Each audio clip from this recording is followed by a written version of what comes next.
Today is the 20th Sunday of the year. Our gospel text is taken from Matthew chapter 15, verses 21 through 28. We have the story of the Syrophoenician woman encountering Jesus. She's sometimes referred to as the Canaanite woman. She's a tough lady. We find Jesus encountering this lady in a geographical area outside of Jewish territory. These are Gentiles. This woman is a Gentile. Roughly where today's Lebanon might be. It's perhaps fitting that we recall that in these times of great suffering and pain for the people in Lebanon, where the healing of God is so much desired and called for.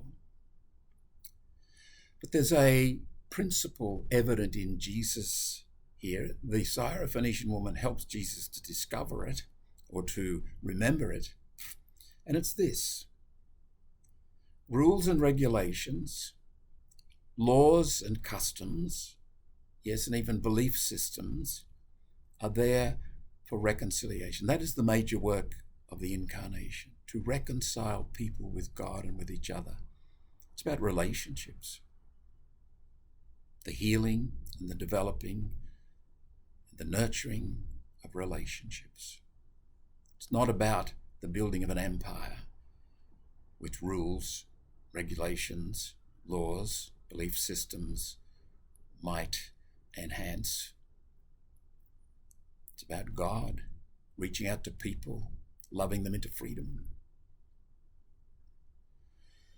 This may seem at times a rather challenging principle, that we would set aside the law.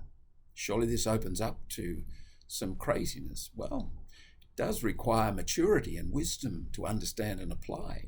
There are complexities and paradoxes in this, and they shouldn't be overlooked.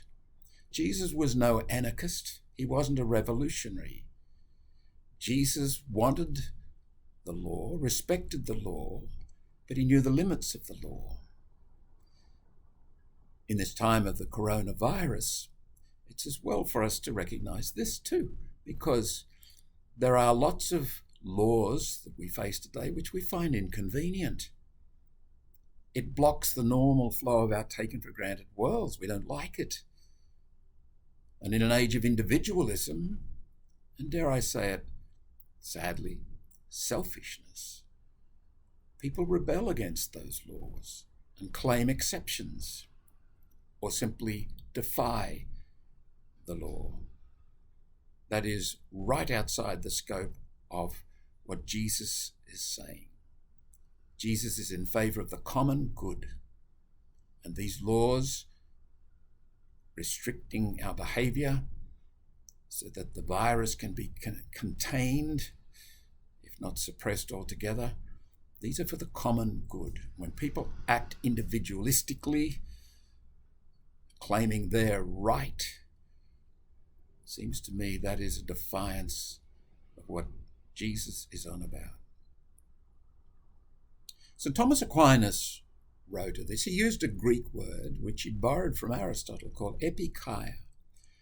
Aristotle used it in a variety of ways, but basically it means the becoming, or the suitable, or equity where the law can't provide equity. There are moments where the law hasn't envisaged what has happened, and to apply the law would be to bring about an inequitous situation. The word epikeia means, in effect, equity. St. Thomas Aquinas writes very well and very clearly about it, and it's an important principle in our Catholic tradition. Let me read to you from Aquinas. He says, there are occasions when it's bad to follow the law, and it is good to set aside the letter of the law and to follow the dictates of justice and the common good. This is the object of epikeia, which we call equity. Therefore, it is evident that epikeia is a virtue. A little further on, Aquinas adds, as if to sound the warning which I've just sounded, Epikeia does not set aside that which is just in itself, but that which is just as established by law. This brings up the whole question of conscience also, as well as wisdom and prudence. It's a complex situation, but it's necessary that we face it and deal with it. The founder of the Marist Fathers, Father Jean-Claude Whelan, who died in 1875, when he was visiting Rome on one occasion, heard this principle articulated as follows. He said, if I can't save them with the law, I'll save them without it.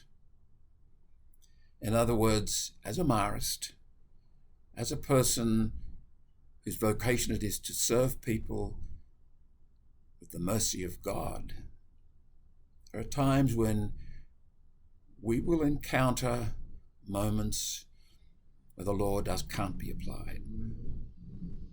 Epikeia must introduce equity. I've always found it puzzling that it took Jesus so long in this episode to really address the woman as a human being. There's something not right about this, and I haven't come to terms with it, and I have no clear explanation of it. I'm still pondering it. However, let me ask a few questions that I'm asking myself, and it does help, I think, to throw a bit of light on it. This woman is a Gentile. She's very aggressive, so she's a bit annoying. Is it possible that under these circumstances, Jesus' upbringing as a Jew was momentarily getting in the way? The customs, the expectations, the assumptions, the rules, how you relate with Gentiles as opposed to Jews, that he came to a moment with the help of this Lebanese woman, he came to a moment of light.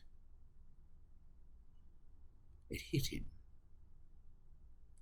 It hit him that the source of this lady's aggression might just be a combination of her pain, her deep pain, and ironically her belief in him. He saw it. It moved him. It moved him beyond the laws that were holding him. It moved him to equity, to Epikeia, to prompt him to do not what the law demanded, but what grace invited.